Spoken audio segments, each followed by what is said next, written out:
Hello students, कैसे हैं आप सब। स्वागत है आपका मेरे YouTube channel NCERT maths class पे। पिछले दो वीडियोस में अपने एनसीईआरटी क्लास 11th मैथ्स में चैप्टर नंबर 16 में एक्सरसाइज 16.3 स्टार्ट करके, ठीक है जी। क्वेश्चन नंबर 1 से लेकर 14 तक के क्वेश्चन अपने उन दो वीडियो में कर लिए थे। अगर आपको वो वाले वीडियो देखने हैं तो आप ऊपर जाके प्लेलिस्ट में देख सकते हैं। प्लेलिस्ट के अंदर आपको 11th क्लास के सारे चैप्टर अलग से, 12th क्लास के सारे चैप्टर अलग से और 10th क्लास के सारे चैप्टर अलग से सीरियल वाइज मिलेंगे। इवन आपको चैप्टर के अंदर पूरी पूरी एक्सरसाइज भी क्या मिलेगी, सीरियल वाइज मिलेगी। आप किसी भी क्लास के अंदर कोई से भी चैप्टर में, कोई सी भी एक्सरसाइज के अंदर कोई सा भी क्वेश्चन या एग्जांपल देखना चाहते हैं तो आप ऊपर जाके प्लेलिस्ट में सिंगल क्लिक पे देख सकते हैं, ठीक है जी। आज के इस वीडियो में अपन एनसीईआरटी क्लास 11th मैथ्स में चैप्टर नंबर 16 में एक्सरसाइज 16.3 कंप्लीट कर देंगे। इसके रिमेनिंग जो क्वेश्चन है, क्वेश्चन नंबर 15 से लेके 21 7 जो क्वेश्चन है वो आज फिनिश कर देंगे। इसी के साथ एक्सरसाइज 16.3 भी कंप्लीट हो जाएगी। तो देखो क्वेश्चन नंबर 15 क्या कह रहा है, क्या कह रहा है कि यदि ई व एफ घटनाएं इस प्रकार है कि प्रोबेबिलिटी ऑफ ई बराबर है 1/4, प्रोबेबिलिटी ऑफ एफ देर की है 1/2 और प्रोबेबिलिटी ऑफ ई और एफ मतलब probability of E and F है ना, घटना ई और एफ की प्रायिकता देर की है 1/8 है। तो ज्ञात कीजिए, क्या ज्ञात कीजिए, प्रायिकता ज्ञात करनी है हमें किसकी, घटना ई या एफ की, और प्रायिकता ज्ञात करनी है हमें घटना ई नहीं और एफ नहीं की घटना प्रायिकता ज्ञात करनी है ना। तो देर क्या है, जो चीजें देर की है पहले वो लिखते हैं। गिवन प्रोबेबिलिटी ऑफ ई क्या देर का है 1/4, प्रोबेबिलिटी ऑफ एफ कितनी देर की है 1/2 और प्रोबेबिलिटी ऑफ ई और एफ को क्या पढ़ेंगे अपन, ई इंटरसेक्शन एफ कितनी देर की है 1/8 है ना। और मतलब एंड है ना, ये हिंदी वाला और मतलब क्या है एंड, ई एंड एफ, और एंड का मतलब प्रोबेबिलिटी में क्या है इंटरसेक्शन, ठीक है। तो हमें फाइंड क्या करना है, फर्स्ट पार्ट में हमें क्या फाइंड करना है, प्रोबेबिलिटी ऑफ ई या ना, ई और एफ, इंग्लिश वाला और है ना, ई यूनियन एफ फाइंड करना ना। सिंस हमें पता है कि probability of E union F equals क्या होगा, या का मतलब क्या होगा और का मतलब क्या है यूनियन है ना। तो उसका फॉर्मूला अपने पास probability of E plus probability of F minus probability of E intersection F, value put कर दो। तो प्रोबेबिलिटी ऑफ ई कितनी है 1/4 प्लस 1/2 माइनस 1/8, ठीक है। सोल्व करेंगे, एलसीएम आया 8, 2 + 4 - 1 है ना, 4 2 6 -1 तो 5/8। तो probability of E union F है ना, घटना ई या एफ, या इसको क्या लिख सकते हैं अपन, प्रोबेबिलिटी ऑफ ई या एफ, और इसको अपन क्या पढ़ेंगे यूनियन है ना, वो कितनी है 5/8, ठीक है। सेकंड पार्ट में देखते हैं। सेकंड पार्ट में हमें क्या चाहिए, प्रोबेबिलिटी ऑफ ई नहीं और एफ नहीं ना। इसको वेन डायग्राम से अगर अपन समझने की कोशिश करें है ना, वेन डायग्राम से समझने की कोशिश करें, क्या सैंपल स्पेस है और ये क्या है ई सेट है मान ले रहा हूँ, और ये क्या है एफ है ना, ठीक है। तो ये कह रहा है ई नहीं मतलब ई के बाहर वाला एरिया क्या है ये वाला, ठीक है, जिसमें एफ वाला भी एरिया है, डॉटेड एरिया, ये भी एरिया है। ई नहीं में एफ वाला ये एरिया शामिल है और बाहर वाला पूरा, ठीक है। और फिर कह रहा है एफ नहीं, और का मतलब क्या है एंड एफ नहीं में एफ वाला भी एरिया नहीं है ना। तो हमें कौन से एरिया की प्रोबेबिलिटी चाहिए, सैंपल स्पेस में से ना, सैंपल स्पेस में से अपन अगर ई यूनियन एफ की प्रोबेबिलिटी सब्ट्रैक्ट कर दें, ई यूनियन एफ की प्रोबेबिलिटी क्या कर दें, सब्ट्रैक्ट कर दें, तो मेरे पास कौन सी प्रोबेबिलिटी आएगी, प्रोबेबिलिटी ऑफ ई नहीं एंड एफ नहीं है ना। तो वैसे ऐसे देख लो, वेन डायग्राम के थ्रू देख लो, ये वाला जो शेडेड एरिया है वो कौन सा है, probability of E note intersection F note है ना, ये वाला है शेडेड एरिया जो है। इस वेन डायग्राम के थ्रू देख लो, हमें पता है कि सैंपल स्पेस की प्रोबेबिलिटी कितनी होती है, प्रोबेबिलिटी ऑफ सैंपल स्पेस कितनी होती है 1 होती है, उसमें से अपन P E union F subtract कर देंगे तो मेरे पास आंसर आ जाएगा। लेकिन अगर आपको हमें फाइंड क्या करना है ना, हमें फाइंड क्या करना है, probability of E note intersection F note. इसको अपन यूं भी देख लेंगे, इसको अपन यूं भी देख सकते हैं, जो अपन ने डिमोर्गन्स लॉ पढ़ा था सेट थ्योरी के अंदर, वो क्या था, प्रोबेबिलिटी ई नोट या E complement intersection F complement क्या होगा, ई यूनियन एफ का कॉम्प्लीमेंट है ना। तो ये क्या होगा, probability of E union F complement, है ना, ठीक है। तो अब इसकी प्रोबेबिलिटी कैसे निकलेगी, हमें पता, हमारे पास फॉर्मूला है कि कोई घटना ए की प्रोबेबिलिटी प्लस उसके कॉम्प्लीमेंट की प्रोबेबिलिटी का सम कितना होता है, 1 होता है। कॉम्प्लीमेंट बोल दो, नोट बोल दो ना,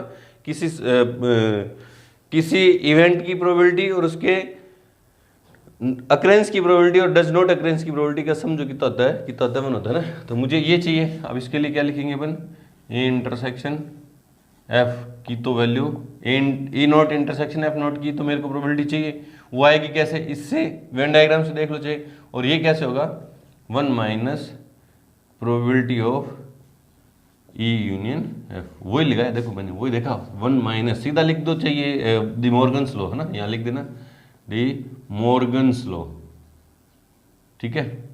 तो वैल्यू पुट कर दो 1 माइनस, और इसके पीछे रीजन क्या दोगे, ये वाला, ठीक है।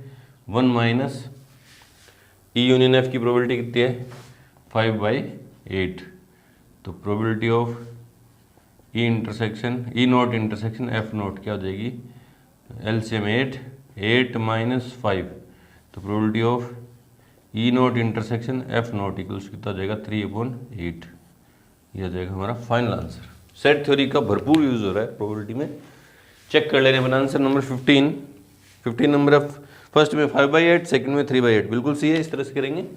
चलो जी बढ़ते हैं क्वेश्चन नंबर 16 की तरफ। से पहले वीडियो को रोके और नोट करें। क्वेश्चन नंबर 16 देखो क्या कह रहे हैं, घटनाएं ई और एफ इस प्रकार हैं कि प्रोबेबिलिटी ऑफ, प्रायिकता किसकी, ई नहीं और एफ नहीं, और यहाँ क्वेश्चन में क्या है, मिस प्रिंट है ना, और की जगह यहाँ पे क्या है, या होगा, है ना, क्या होगा, या होगा। यहाँ क्वेश्चन में मिस प्रिंट है तो आप ठीक कर लीजिएगा ना। क्या है, घटनाएं ई व एफ इस प्रकार हैं कि प्रायिकता किसकी, ई नहीं या एफ नहीं की जो प्रायिकता दे रखी है वो क्या है, 0.25 है। बताइए कि ई और एफ परस्पर अपवर्जी है या नहीं, है ना।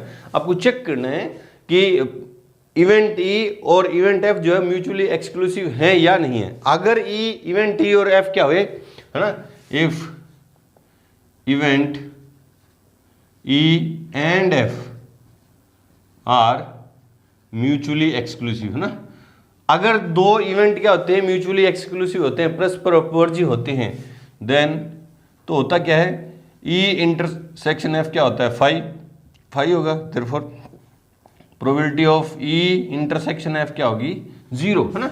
अगर दो इवेंट, दो घटनाओं के इंटरसेक्शन की जो प्रोबेबिलिटी है वो 0 आ गई, है ना, तो क्या है, वो म्यूचुअली एक्सक्लूसिव है। अगर नहीं आई तो म्यूचुअली एक्सक्लूसिव नहीं है, है ना। तो इसको कैसे करेंगे देखते हैं ना, कैसे करेंगे देखते हैं। दिया है क्या दिया आपको, प्रोबेबिलिटी ऑफ ई नहीं या एफ नहीं, है ना, बराबर कितनी दी है, 0.25, ठीक है। अब इसको अपन सिंबल कैसे शो करेंगे, प्रोबेबिलिटी ऑफ ई नहीं तो ई नोट, या का मतलब यूनियन एफ नोट क्या है, 0.25, ठीक है। अब डी मॉर्गन्स लॉ, है ना, डी मॉर्गन्स लॉ अपन ने पढ़ा था चैप्टर फर्स्ट के अंदर अपन ने डी मॉर्गन्स लॉ पढ़ा था। क्या पढ़े थे, इसमें 2 लॉ पढ़े थे कि A complement intersection B complement क्या होता है, ए यूनियन बी का होल कॉम्प्लीमेंट, ठीक है। और दूसरा क्या पढ़ा था, A complement union B complement क्या होता है, ए इंटरसेक्शन बी का होल कॉम्प्लीमेंट, है ना। ये डी मॉर्गन्स लॉ थे, ये दोनों क्या थे, डी मॉर्गन्स लॉ थे। अब यहाँ प्रोबेबिलिटी की बात हो तो प्रोबेबिलिटी का साइन लग जाएगा ना, प्रोबेबिलिटी की बात हो जाएगी ना। तो देखो probability of E not union F not क्या हो जाएगा, probability of E intersection F का होल नॉट, है। देयरफॉर इसकी जगह मैं क्या लिख दूंगा, probability of E intersection F का होल कॉम्प्लीमेंट होल नॉट, ठीक है। वो कितना हो जाएगा, 0.25। यहाँ अपन मेंशन कर देंगे बाय डी मॉर्गन्स लॉ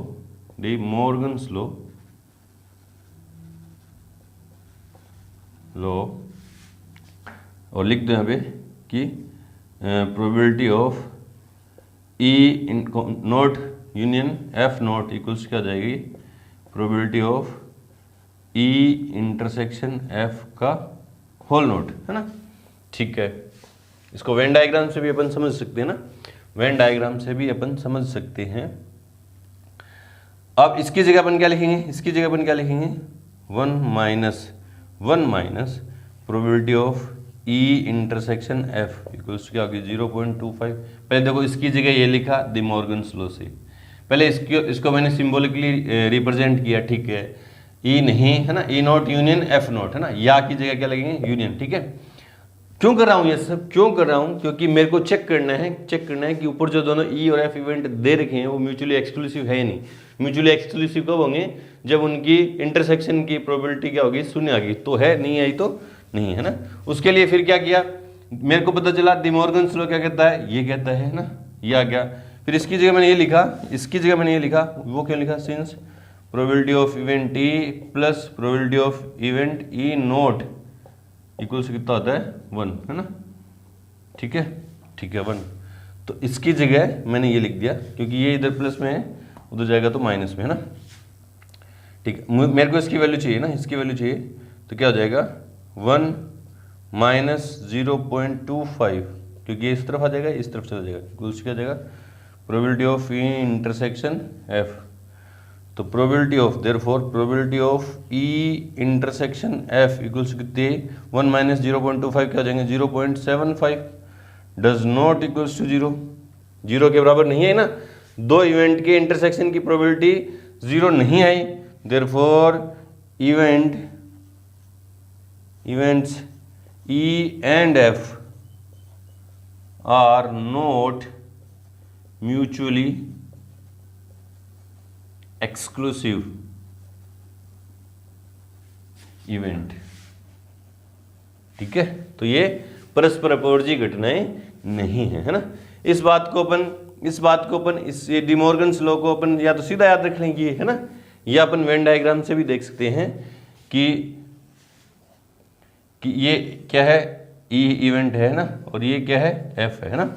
तो मेरे को किसका चाहिए, ई नोट कहाँ है, या तो ई के बाहर, ठीक है, ई के बाहर में ये भी आ गया ना, ये भी आ गया, ये भी आ गया, ठीक है, और या एफ के बाहर में ये भी आ गया है ना, ये भी आ गया, ये भी आ गया, ई के बाहर ना, ई नोट का मतलब क्या, ई के बाहर, ये ई है, ये पूरा ई है, और ये जो मैं शेडेड डायरेक्ट शेडेड कर दिया, ये क्या है ई इंटरसेक्शन एफ है ना, ये इंटरसेक्शन एफ है।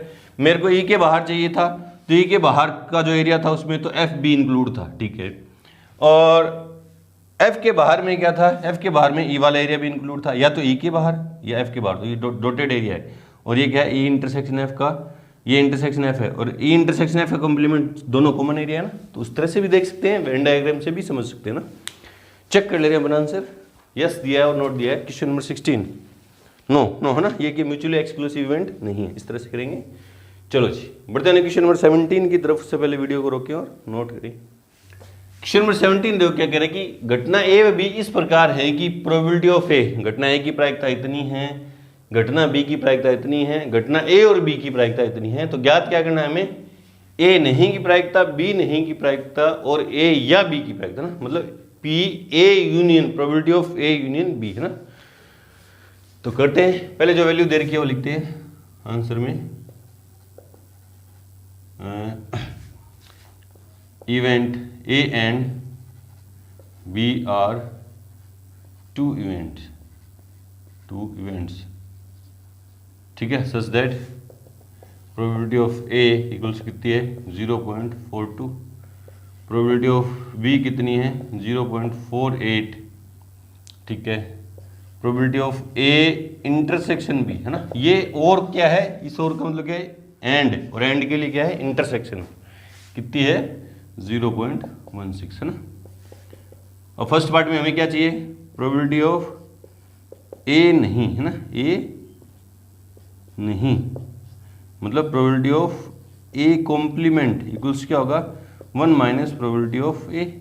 फॉर्मूला अपने पास formula since probability of A plus probability of A not equals कितनी होती है 1, तो ए नॉट कीजिए तो उधर जाएगा तो माइनस में, तो probability of A not equals to 1 minus probability of A कितनी है 0.42, तो क्या होगा probability of A not equals क्या होगा 4258 0.58, ठीक है। सेकंड पार्ट देखते हैं इसका। सेकंड पार्ट क्या चाहिए, प्रोबेबिलिटी ऑफ बी नहीं ना, तो probability of B not equals क्या जाएगा 1 minus probability of B. Same concept है ये वाला, ठीक है। वैल्यू पुट कर दो 1 माइनस बी नॉट क्या है, बी नॉट क्या दे, बी की प्रोबेबिलिटी क्या है 0.48 है ना, तो 0.52 प्रोबेबिलिटी ऑफ बी नॉट, ठीक है। थर्ड पार्ट में क्या है, हमें किसकी प्रोबेबिलिटी चाहिए, ए या बी है ना, तो probability of A union B, या का मतलब और के लिए अपन क्या अप्लाई करते हैं, यूनियन। इसका फॉर्मूला मेरे पास probability of A plus probability of B minus probability of A intersection B. A की कितनी है 0.42 प्लस 0.48 बी की है ना, और इंटरसेक्शन की कितनी है 0.16 है ना, तो 48 और 50 90 में से 16 गए तो 0.74, तो प्रोबेबिलिटी ऑफ ए और बी यूनियन को अपन और ही तो पढ़ते हैं कितनी है, ये चेक कर ले रहे हैं अपन आंसर। आसान सा क्वेश्चन था ये तो। क्वेश्चन नंबर 17 में फर्स्ट पार्ट में 0.58, ठीक है, सेकंड पार्ट 0.52 और थर्ड पार्ट 0.74, बिल्कुल से इस तरह से करेंगे। चलो जी बढ़ते हैं क्वेश्चन नंबर 18 की तरफ। से पहले वीडियो को रोक के और नोट करें। क्वेश्चन नंबर 18 देखो क्या कह रहे हैं कि एक पाठशाला की कक्षा 11 के 40% विद्यार्थी गणित पढ़ते हैं ना। कोई स्कूल है उसकी क्लास 11th के जो 40% स्टूडेंट है वो तो मैथ्स पढ़ते हैं, ठीक है, और 30% जो विद्यार्थी हैं वो जीव विज्ञान मतलब बायोलॉजी पढ़ते हैं, है ना। और कक्षा के 10% विद्यार्थी 10% जो है स्टूडेंट्स वो क्या है गणित और जीव विज्ञान है ना, मैथ और बायोलॉजी दोनों पढ़ते हैं, ठीक है, ठीक है। यदि कक्षा का एक विद्यार्थी यादृच्छा से चुना जाता है, रैंडमली उस क्लास में से एक स्टूडेंट को चूज किया गया, तो प्रायिकता ज्ञात कीजिए कि वह गणित या जीव विज्ञान पढ़ता है ना, गणित या जीव विज्ञान पढ़ता है ना। तो ये जो परसेंट में जो दे रखी है वैल्यू, ये प्रोबेबिलिटी दे रखी है ना, मतलब जो कैलकुलेशन कर रखी है 100 में से करके 100/40 ना, सॉरी 40/100, मतलब ये जो है कैलकुलेशन में 40% दे रखी है, क्या प्रोबेबिलिटी दे रखी है। मैथ्स पढ़ने वालों की प्रोबेबिलिटी कितनी है 40%, 40/100 ना, ठीक है, 100 को बेसिस मान के, ठीक है, मतलब 100 में से 40 मैथ पढ़ते हैं, मतलब 100/40/100 ना, प्रोबेबिलिटी का फॉर्मूला है number of favourable outcomes upon number of total possible outcomes ना, ठीक है। तो देखते हैं आंसर में given probability of math student है ना, मैथ स्टूडेंट इक्वल्स कितनी है 40% है ना, तो प्रोबेबिलिटी ऑफ इसको मैं m से लिख दे रहा हूँ, वो क्या है 40/100, तो प्रोबेबिलिटी ऑफ m कितनी आ जाएगी 0.4 and probability of bio student है ना, बायोलॉजी स्टूडेंट कितनी है 30%, therefore probability of B equals क्या हो जाएगा 30/100, 0 से 0 कैंसिल, तो प्रोबेबिलिटी ऑफ बी इक्वल्स क्या हो जाएगा 0.03, ठीक है। और 10% जो है मैथ और बायोलॉजी दोनों वाले हैं ना, और probability of maths and biology student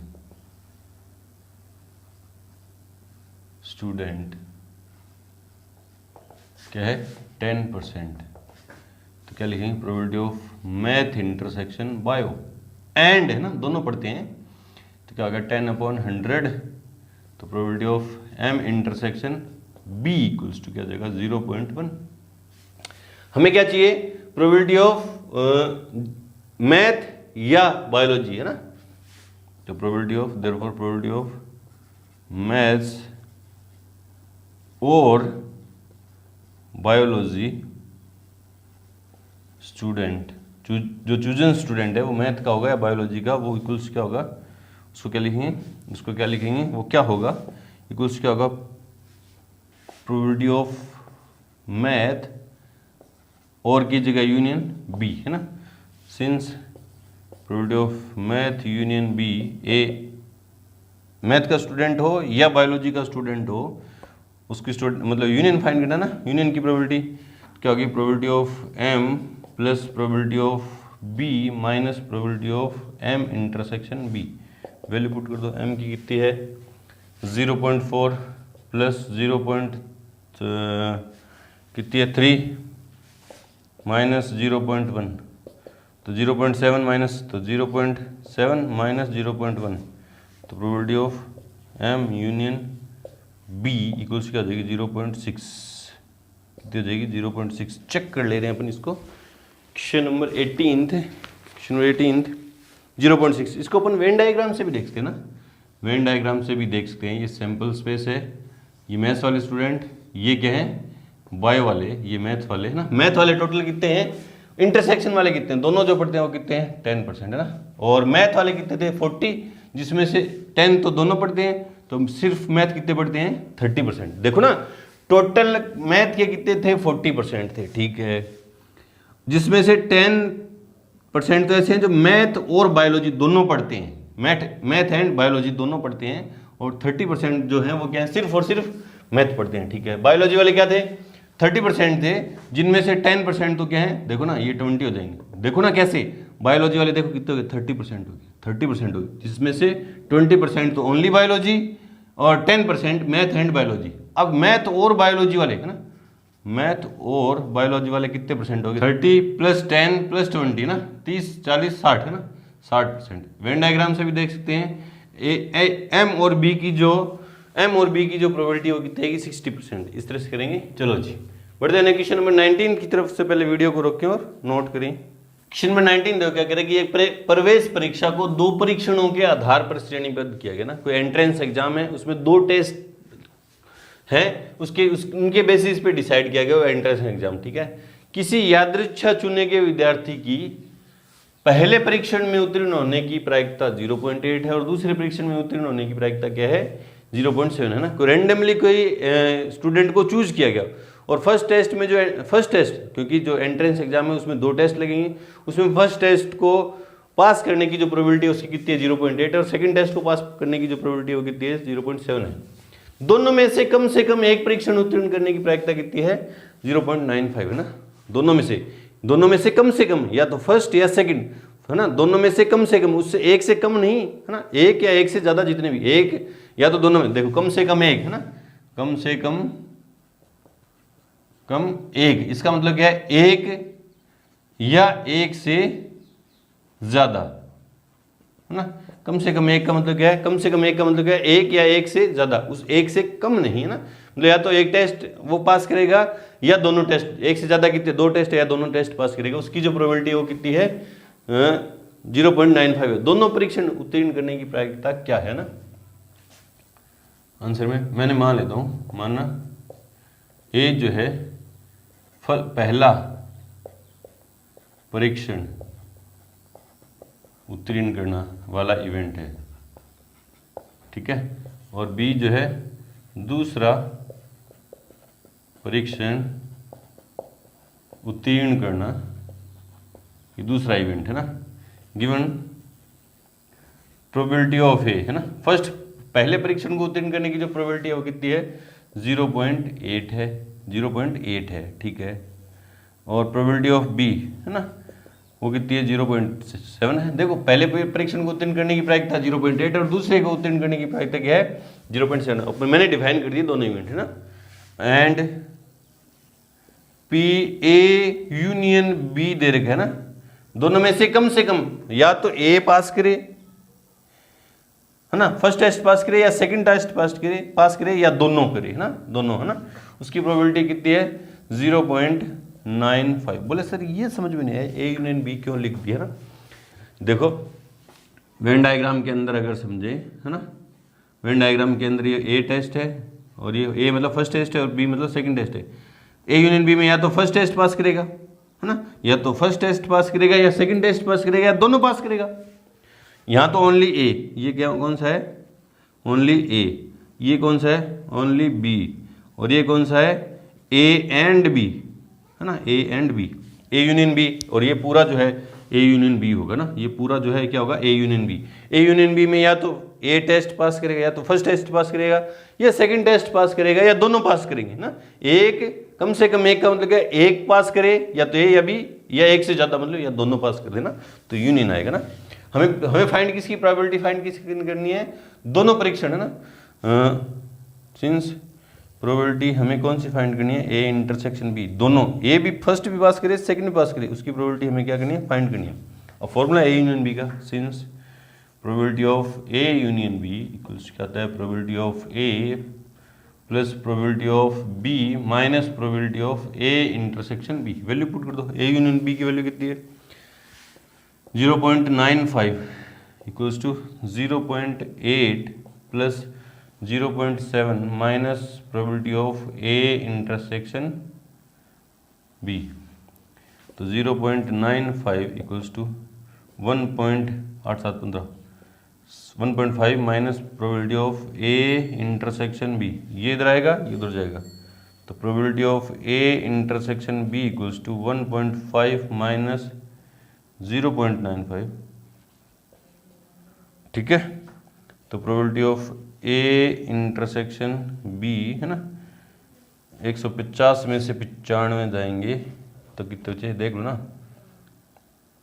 10 में से 5 गए तो 5, और 14 में से 9 गए तो 5, ठीक है। और ये 0 देखो ना, 10 में से 5 गए 5, यहाँ बच गए 14, 14 में से 9 गए तो 5, ये आ गया है ना। तो दोनों को पास करने की जो प्रोबेबिलिटी वो कितनी है 0.55। चेक कर ले रहे हैं क्वेश्चन नंबर 19 बिल्कुल सही है, 0.55 बिल्कुल सही है, इस तरह से करेंगे। चलो जी बढ़ते हैं क्वेश्चन नंबर 20 की तरफ। से पहले वीडियो को रोक के नोट करें। क्वेश्चन नंबर 20 देखो, अच्छा क्वेश्चन है। क्या कह रहा है कि एक विद्यार्थी के अंतिम परीक्षा के अंग्रेजी और हिंदी दोनों विषयों को उत्तीर्ण करने की प्रायिकता तो है 0.5 ना, के स्टूडेंट है उसके लास्ट एग्जाम के अंदर है ना, लास्ट एग्जाम के अंदर हिंदी और अंग्रेजी दो सब्जेक्ट को दोनों को पास करने की जो प्रोबेबिलिटी है वो तो 0.5 है, ठीक है। दोनों में से कोई भी परीक्षा उत्तीर्ण न करने की प्रायिकता कितनी है 0.1 है ना। दोनों ही पास नहीं करे, अंग्रेजी भी पास नहीं करे, हिंदी भी पास नहीं करे, दोनों को पास नहीं करने की प्रायिकता कितनी 0.1 है। यदि अंग्रेजी को पास करने की जो प्रोबेबिलिटी है कितनी 0.75 है, तो हिंदी को पास करने की प्रायिकता क्या है ना। तो पहले अपन डिफाइन कर दें ना, ई है ना, माना ई जो है, ई इवेंट एक मैंने डिफाइन कर दिया, विद्यार्थी अंग्रेजी परीक्षा उत्तीर्ण करता है, ठीक है।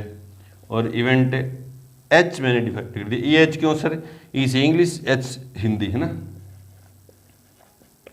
विद्यार्थी हिंदी परीक्षा उत्तीर्ण करता है, ठीक है।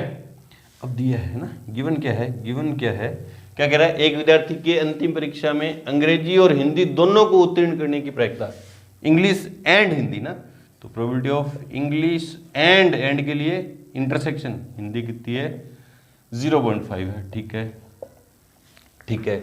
दोनों में से कोई भी परीक्षा उत्तीर्ण न करे है ना, उत्तीर्ण न करे मतलब अनुत्तीर्ण है ना, मतलब प्रोबेबिलिटी ऑफ ई नोट, ई तो उत्तीर्ण करता है, ई नोट क्या होगा उत्तीर्ण नहीं करता, इंटरसेक्शन एफ नोट कितनी है 0.1 है ना, 0.1 है। देखो ना, दोनों में से कोई भी परीक्षा कोई भी विषय उत्तीर्ण न करना है ना, मतलब इंग्लिश में को भी उत्तीर्ण न करना और हिंदी को भी, इंग्लिश और हिंदी है ना, हिंदी को भी उत्तीर्ण न करना की प्रायिकता कितनी है 0.1 ना।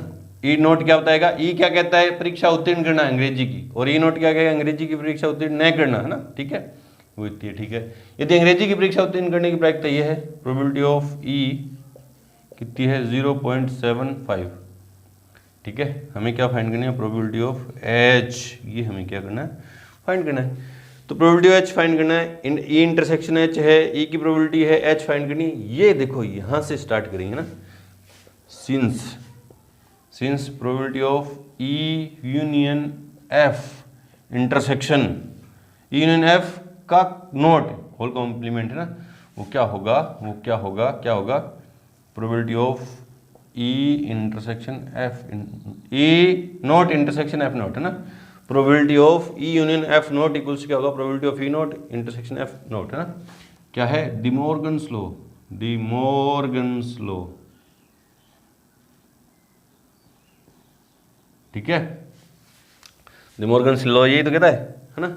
ये इंटरसेक्शन एच है, रे एच करो, एच है, एच लिखो, एच लिखो इसको हिंदी है ना। Probability of E union H note क्या होगी, probability of E note intersection H note है ना।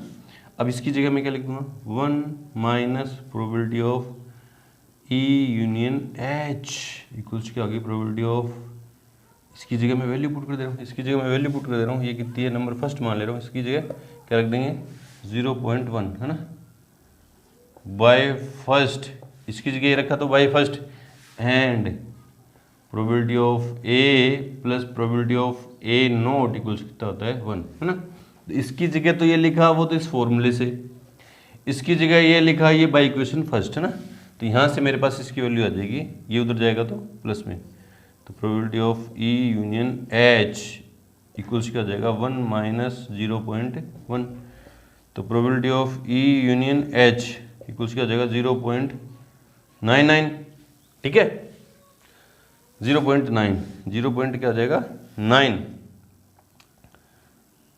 ठीक है ना, 0.9, ठीक है। देखो ना ये कौन सी किसकी प्रोबेबिलिटी है, या तो इंग्लिश की परीक्षा को उत्तीर्ण करे या हिंदी की परीक्षा को उत्तीर्ण करे, लेकिन मुझे ये थोड़ी ना चाहिए था, मेरे को तो हिंदी वाली चाहिए थी। अब ये फॉर्मूला लगा देंगे है ना, इसके आगे since P probability of E union H equals क्या होगा, probability of E plus probability of H minus probability of E intersection H. Hindi या अंग्रेजी को पास करने की प्रोबेबिलिटी जो है वो क्या होगी, इंग्लिश को पास करने की प्रोबेबिलिटी प्लस हिंदी को पास करने की प्रोबेबिलिटी माइनस दोनों को पास करने की प्रोबेबिलिटी, वैल्यू रख दो सारी। ये क्या है 0.9 इक्वल्स टू क्या है, हिंदी वाली क्या है, इंग्लिश की क्या है 0.75, 0.75 प्लस ये फाइंड करनी है हिंदी वाली, माइनस ये कितनी है इंटरसेक्शन वाली कितनी है 0.5 है ना, तो 0.9 इक्वल्स टू, ये इसमें से सब्ट्रैक्ट करूँगा तो 5 2 है ना, 0.25 प्लस प्रोबेबिलिटी ऑफ एच, ये 0 है हाँ, सब्ट्रैक्ट करेंगे हाँ ठीक है, ये इधर प्लस में इधर आएगा तो माइनस में, तो probability of H equals to क्या होगा 0.9 माइनस 0.25, तो probability of H equals to क्या हुआ, 10 में से 5 गए तो 5 और 8 में से 2 गए तो 6, 0.65, ये आई हिंदी को पास करने की प्रोबेबिलिटी ना। देखो ना हिंदी और इंग्लिश दोनों को पास करने की प्रोबेबिलिटी दे रखी थी, दोनों को पास न करने की प्रोबेबिलिटी दे रखी थी और इंग्लिश की दे रखी थी, तो क्या हुआ यहाँ से मेरे को हिंट मिला, डी मॉर्गन्स लॉ से मेरे को पता चला कि इसकी जगह अपन ये लिख सकते हैं ना कि दोनों को पास न करने की प्रोबेबिलिटी वो क्या होती है, दोनों को पास करने की प्रोबेबिलिटी है ना का कॉम्प्लीमेंट है ना, तो इसकी जगह फॉर्मूला अप्लाई किया, सॉल्यूशन पाया, दोनों को हिंदी या इंग्लिश को पास करने की प्रोबेबिलिटी आ गई और फिर ये फॉर्मूला लगा के मेरे पास हिंदी वाली आ गई। चेक कर ले रहे हैं अपन, चेक कर ले रहे हैं। क्वेश्चन नंबर 20 नंबर में क्या है आंसर, 20 नंबर है 0.65, बिल्कुल सही इस तरह से करेंगे। चलो जी बढ़ते हैं अपने लास्ट क्वेश्चन 21 की तरफ। से पहले वीडियो को रोकें और नोट करें। लास्ट क्वेश्चन 21 देखो क्या कह रहा है कि एक कक्षा के 60 विद्यार्थियों में से 30 ने एनसीसी, 32 ने एनएसएस और 24 ने दोनों को चुना है ना। एक क्लास के अंदर 60 स्टूडेंट हैं जिसमें से 30 ने तो एनसीसी, 32 ने एनएसएस और 24 ने दोनों को चुना है, जिसमें एनएस दोनों को मतलब एनसीसी एंड एनएसएस दोनों को चुना है। ठीक है, यदि इनमें से एक विद्यार्थी यादृच्छा से चुना गया है, इनमें से एक स्टूडेंट को रैंडमली चूज करें है ना, तो हमें किसकी प्रोबेबिलिटी फाइंड करनी है। चेक करते हैं क्या किसकी विद्यार्थी ने एनसीसी या एनएसएस को चुना है ना, एनसीसी और एनएसएस को चुनने की जो प्रोबेबिलिटी है वो फाइंड करनी है। विद्यार्थी ने एनसीसी और विद्यार्थी ने न तो एनसीसी न इधर एनसीसी नॉर एनएसएस ना, मतलब न तो एनसीसी और न एनएसएस दोनों को किसी को नहीं चुना। ठीक है, विद्यार्थी ने एनएसएस को चुना है किंतु एनसीसी को नहीं चुना है ना। पहले जो गिवन डेटा है वो लिखते हैं ना, गिवन डेटा है वो लिखते हैं।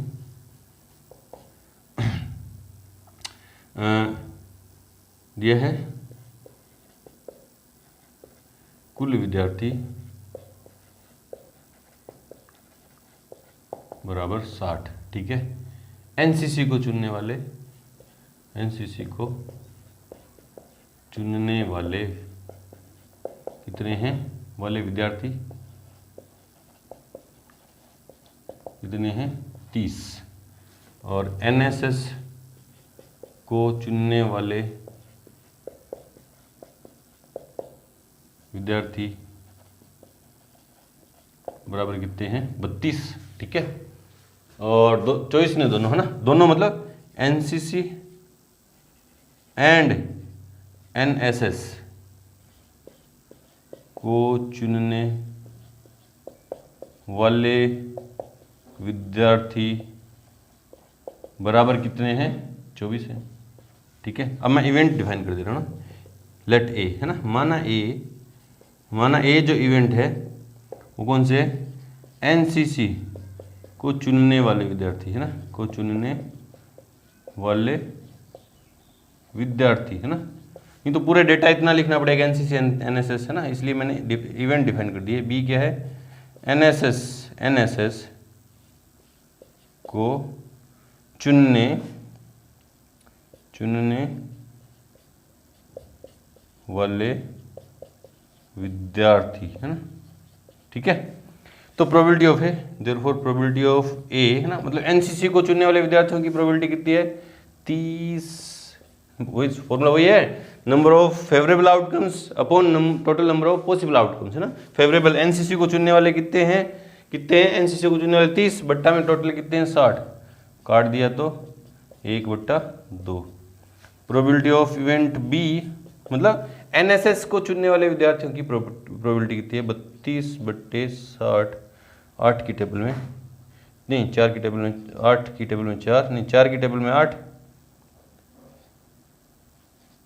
बट्टा में 15, 15 चौक 60 और 8 चौक 32। ठीक है, probability of A and B, है ना, ए एंड बी को क्या पढ़ेंगे, ए इंटरसेक्शन बी, है ना, एंड को क्या पढ़ते हैं, इंटरसेक्शन, क्या होगी वो, 24/60।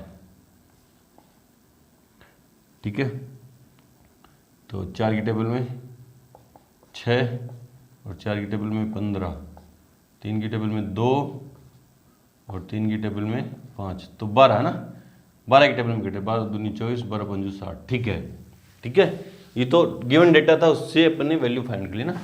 अब नंबर फर्स्ट, हमें किसकी प्रोबेबिलिटी फाइंड करनी है, विद्यार्थी ने एनसीसी या एनएसएस को चुना, है ना, तो probability of A union B, है ना, क्यों, एनसीसी, ए को क्या है, एनसीसी को चुनने वाले, यूनियन का मतलब और, मतलब या, पी का मतलब क्या है, एनएसएस को चुनने वाले, है ना, ये चाहिए हमें। इसका फॉर्मूला है मेरे पास, probability of A plus probability of B minus probability of A intersection B. Value put कर दो, probability of A 1/2 plus 1/15, sorry 8/15, ठीक है, माइनस 2/5, एलसीएम है 30, तो 15 प्लस 2 16 माइनस 6 12, है ना, तो 4 15 4 19/30 probability of A union B. ठीक है, नंबर सेकंड, हमें किसकी प्रोबेबिलिटी चाहिए, विद्यार्थी ने न तो एनसीसी न एनएसएस को चुना, है ना, नाइदर ए नॉर बी, है ना, तो probability of A complement A not intersection B not. ठीक है, देखो ना, न तो ए को, not A and not B, मतलब न तो एनसीसी को चुना न एनएसएस को चुना, तो डी मॉर्गन लॉ से क्या जाएगा, probability of A union B complement, है ना, बाय डी मॉर्गन्स लॉ। ठीक है, तो probability of A not intersection B not क्या हो जाएगा, 1 minus probability of A union B, ये फॉर्मूला है, since P A plus P A not equals to 1। ठीक है, तो probability of A not intersection B not 1 minus, इसकी value कितनी है, 19/30, इसको लिख दे रहा हूँ फर्स्ट और बाय फर्स्ट, तो probability of A not intersection B not equals to LCM लेके सोल्व करेंगे, है ना। तो 30 माइनस 19, तो probability of A not intersection B not equals क्या हो जाएगी, 30 में से 19 गए तो 11/30। ठीक है, सेकंड भी हो गया। थर्ड पार्ट देखते हैं, थर्ड क्या कह रहा है। हाँ, विद्यार्थी ने एनएसएस को तो चुना है और एनसीसी को नहीं, है ना। विद्यार्थी ने एनएसएस, तो प्रोबेबिलिटी ऑफ एनएसएस, एनएसएस क्या है, एनएसएस को चुना है, मतलब हमें प्रोबेबिलिटी ऑफ बी फाइंड करनी है ना, ओनली बी, है ना, ओनली बी। तो probability of only B, only B, है ना, प्रोबेबिलिटी ऑफ ओनली बी, है ना, प्रोबेबिलिटी ऑफ ओनली बी, मतलब सिर्फ एनएसएस को चुना है, एनसीसी को नहीं। तो क्या होगा, क्या होगा, probability of B minus probability of A intersection B. Probability of B कितनी है, वेन डायग्राम से भी इसको समझाऊंगा ना, इसको समझाऊंगा। प्रोबेबिलिटी ऑफ बी कितनी है, 8/15, 8/15 माइनस इंटरसेक्शन की प्रोबेबिलिटी कितनी है, इंटरसेक्शन कितनी है, 2/5, 2/5, एलसीएम आया 30, तो 8 माइनस 8 नहीं 15 दूनी 30, 2 है ना 16 और 6 दूनी 12, तो 4/30, 2 की टेबल में 2 और 2 की टेबल में 15। तो probability of only B equals कितना है, ओनली बी इक्वल्स कितना है, 2/15। और बी, ओनली बी का मतलब, ओनली बी का मतलब क्या है, सिर्फ एनएसएस को चुनने वाले विद्यार्थी ना, एनएसएस को चुना है, एनसीसी को नहीं। ओनली बी का मतलब ये है। चेक कर ले रहे हैं, पहले आंसर चेक कर ले, फिर इसको वेन डायग्राम से अपन क्लियर करेंगे। हाँ, 19/30 फर्स्ट पार्ट में ठीक है, सेकंड पार्ट में है 11/30 ठीक है, और थर्ड पार्ट में 2/15 बिल्कुल सही है। अब ओनली बी है ना, सिर्फ, है ना। इसने क्या पूछा था, विद्यार्थी ने एनएसएस को चुना है, एनसीसी को नहीं। तो देखो इसको वेन डायग्राम से अपन क्लियर करें, है ना। ए कौन से हैं, जो एनसीसी को चुनने वाले, और बी कौन है, जो डिफाइन करेगा, बी कौन है, एनएसएस को चुनने वाले ना। और ये क्या पार्ट है, ये क्या है, ये क्या है बीच में, ए इंटरसेक्शन बी, मतलब दोनों को चुनने वाले ना। तो दोनों को चुनने वाले एनसीसी एंड एनएसएस, दोनों को चुनने वाले कितने हैं, 24 ठीक है, ये देर का। और ए कौन है, एनसीसी को चुनने वाले 30 थे, जिसमें 24, तो दोनों सिर्फ एनसीसी वाले कितने हैं, देखो एनसीसी को चुनने वाले 30 थे, है ना, 24 और 6 30 हो गए ठीक है, जिसमें से 24 विद्यार्थी ऐसे थे जिन्होंने एनसीसी और एनएसएस दोनों को चुन रखा है ठीक है। एनएसएस को चुनने वाले 32 थे, जिसमें से 24 तो दोनों वाले हैं, और 8 ये, है ना, 8 क्या हो गए, सिर्फ एनएसएस को चुनने वाले, है ना। सिर्फ एनएसएस को चुनने वाले विद्यार्थी कितने थे, 8 थे। अब मैं यहां से इसकी प्रोबेबिलिटी निकालूं तो 8/60, 8/60 क्या हो जाएगी, 4 की टेबल में 2 और 4 की टेबल में 15। देखो वही आ रही है ना। ये कौन से हैं, ओनली एनएसएस वाले हैं, ओनली एनएसएस वाले हैं ना। और हमें वही तो चाहिए था, विद्यार्थी ने एनएसएस को चुना है किंतु एनसीसी को नहीं। इस तरह से वेन डायग्राम से भी अपन क्लियर कर सकते हैं और फॉर्मूले से भी अपन कर सकते हैं। चलो जी, तो यहाँ पे आके हमारी एक्सरसाइज 16.3 कंप्लीट हुई। मिलते हैं अपनी एक्सरसाइज मिसलेनियस एक्सरसाइज के एग्जांपल्स के साथ, तब तक के लिए गुड लक, थैंक यू।